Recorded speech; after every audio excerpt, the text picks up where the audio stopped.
જમીનનો એક નાનકડો ટુકડો, એની કિંમત કેટલી હોઈ શકે? ફિલ્મ અસુરનમાં તો એ જ ટુકડો જીવન, ગૌરવ અને અસ્તિત્વના સંઘર્ષનું કારણ બની જાય છે. ચાલો આજે આપણે ઊંડા ઉતરીએ એક એવા પરિવારની કહાનીમાં જેણે પોતાની જમીન બચાવવા માટે બધું જ દાવ પર લગાવી દીધું. વાર્તાની શરૂઆત જ થાય છે એકદમ ભાગદોડથી. એક પિતા શિવાસ્વામી અને એનો નાનો દીકરો ચિદમ્બરમ જીવ બચાવવા ભાગી રહ્યા છે. જંગલમાં છુપાતા ફરે છે, જાણે કોઈ એમનો શિકાર કરી રહ્યું હોય. પણ તેઓ શા માટે ભાગી રહ્યા છે? આનો જવાબ એક એવા સંઘર્ષમાં છુપાયેલો છે જેણે આ પરિવાર પાસેથી લગભગ બધું જ છીનવી લીધું છે. અને આ આખો સંઘર્ષ શરૂ થયો હતો માત્ર 3 એકર જમીનથી. તો ચાલો થોડું પાછળ જઈએ અને જોઈએ કે કેવી રીતે એક સાવ સામાન્ય લાગતો જમીનનો ઝઘડો અસ્તિત્વ ટકાવી રાખવાના યુદ્ધમાં ફેરવાઈ ગયો. વાત છે માત્ર 3 એકર જ જમીનની. પણ આ કોઈ સામાન્ય જમીન નથી. આ જમીન એક શક્તિશાળી જમીનદાર નરસિંહને જોઈએ છે સિમેન્ટ ફેક્ટરી બનાવવા માટે. પણ શિવાસ્વામીના પરિવાર માટે આ જમીન એમની આજીવિકા છે, એમનું સર્વસ્વ છે. એ શિવાસ્વામીની પત્નીને ભેટમાં મળેલી છે અને બસ તેઓ એને વેચવાની સાફ ના પાડી દે છે. અને ના પાડવાની કિંમત એ તો તરત જ ચૂકવવી પડે છે. નરસિંહ એક પછી એક પગલાં ભરીને પરિવારને ઘેરવાનું શરૂ કરે છે. પહેલાં તો રસ્તા પર વાળ લગાવીને કરંટ ચાલુ કરી દેવાય છે. પછી એમનો પાણીનો એકમાત્ર સ્ત્રોત જે કૂવો છે એને મોટરથી ખાલી કરી દેવાય છે. અને જ્યારે આનાથી પણ વાત નથી બનતી ત્યારે સીધો હુમલો થાય છે. પહેલાં શિવાસ્વામીની પત્ની પર અને પછી આખા પરિવારને જાહેરમાં અપમાનિત કરીને તેમના ગૌરવ પર.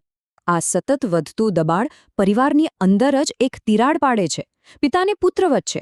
એક તરફ છે પિતા શિવાસ્વામી, જે માને છે કે શાંતિથી ઝૂકીને અપમાન સહન કરીને પણ સમાધાન શોધવું જોઈએ. તો બીજી તરફ છે એમનો ગરમ લોહીવાળો મોટો દીકરો ગુરુમણી. એનું માનવું છે કે સન્માન માંગવાથી નહીં, છીનવીને મળે છે અને પોતાના હક માટે લડવો જ પડે. અને ગુરુમણીનો આ ગુસ્સો અને બળવાખોર સ્વભાવ જ પરિવાર પર એક મોટી આફત લઈને આવે છે. એની ધરપકડ થાય છે અને શિવાસ્વામીને એક એવી પસંદગી કરવા મજબૂર થવું પડે છે જેની કોઈ કલ્પના પણ ન કરી શકે. અહીંથી જ પરિવારની સૌથી મોટી દુર્ઘટનાની શરૂઆત થાય છે. પોતાના દીકરાને બચાવવા માટે એક પિતા શું ન કરી શકે? શિવાસ્વામી આખા ગામની સામે દરેકના પગે પડીને પોતાના દીકરાની આઝાદી માટે ભીખ માંગે છે. આનાથી મોટું અપમાન શું હોઈ શકે? પણ પિતાનું રક્ષણ કરવાનું આ પગલું જ એક ભયાનક ભૂલ સાબિત થાય છે. જેલમાંથી બહાર આવ્યા પછી ગુરુમણી પોતાના પિતાનું આ અપમાન જોઈ નથી શકતો. એના માટે આ અસહ્ય છે અને બદલો લેવાનું નક્કી કરે છે. એ જમીનદારના દીકરાને જાહેરમાં બધાની સામે ચપ્પલથી મારે છે. આ એક જ કૃત્ય એના ભાગ્ય પર મહોર મારી દે છે. અને એનો બદલો, નરસિંહનો બદલો એકદમ ક્રૂર અને નિર્ણાયક હોય છે. ગુરુમણીની નિર્દયતાથી હત્યા કરી દેવામાં આવે છે અને એની લાશને કોલસાની ખાણમાં ફેંકી દેવામાં આવે છે. આખા ગામ માટે એક સંદેશ તરીકે. 1 વર્ષ શોકમાં વીતી જાય છે, પણ ગુસ્સાની આગ અંદરને અંદર સળગતી રહે છે. અને પછી નાનો દીકરો ચિદમ્બરમ પોતાના ભાઈનો બદલો લેવા નરસિંહને મારી નાખે છે. અહીંથી જ ફરી ભાગદોડ શરૂ થાય છે. અને આ વખતે શિવાસ્વામીનો એ ભૂતકાળ સામે આવે છે જેને વર્ષોથી દફનાવીને બેઠો હતો. જંગલમાં છુપાયેલો શિવાસ્વામી આખરે સત્ય ઉજાગર કરે છે, જેણે એને આજ સુધી શાંત રાખ્યો હતો. એની આ શાંતિ, એની નિષ્ક્રિયતા એ બધું એક મહોરું હતું. દાયકાઓ પહેલાં એની સાથે પણ આવો જ અત્યાચાર થયો હતો. ચપ્પલના એક નજીવા વિવાદમાં એના આખા પરિવારને જીવતા સળગાવી દેવામાં આવ્યા હતા. અને બદલામાં એણે પણ ભયાનક હિંસા કરી હતી. જવાબદાર બધાને મારી નાખ્યા હતા. ત્યારથી એ પોતાની ઓળખ છુપાવીને એક શાંત ખેડૂત બનીને ભાગી રહ્યો હતો. ખરેખર તો એ વર્ષો સુધી પોતાની અંદરના એ અસુરનથી જ ભાગી રહ્યો હતો. એક એવી શક્તિશાળી, વિનાશક શક્તિ જે અત્યાચાર સામે જાગે છે. અને હવે એ જ શક્તિને પોતાના દીકરામાં જ જાગતી જોઈ રહ્યો હતો.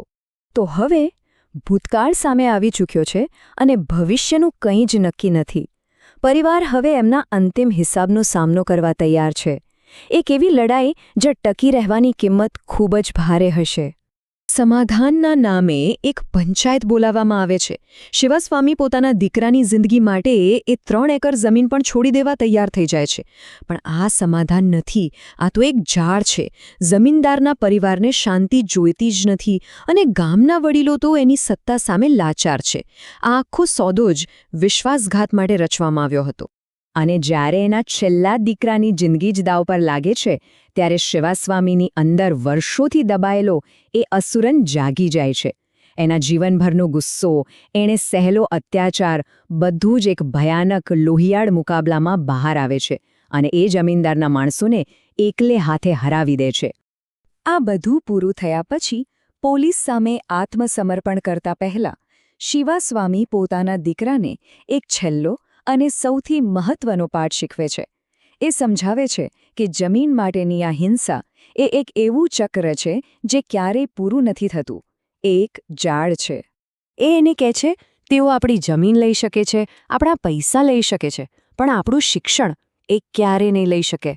દુનિયા ભલે દાતરડા, છરીઓ અને સત્તાથી લડે, પણ સાચું હથિયાર તો શિક્ષણ જ છે.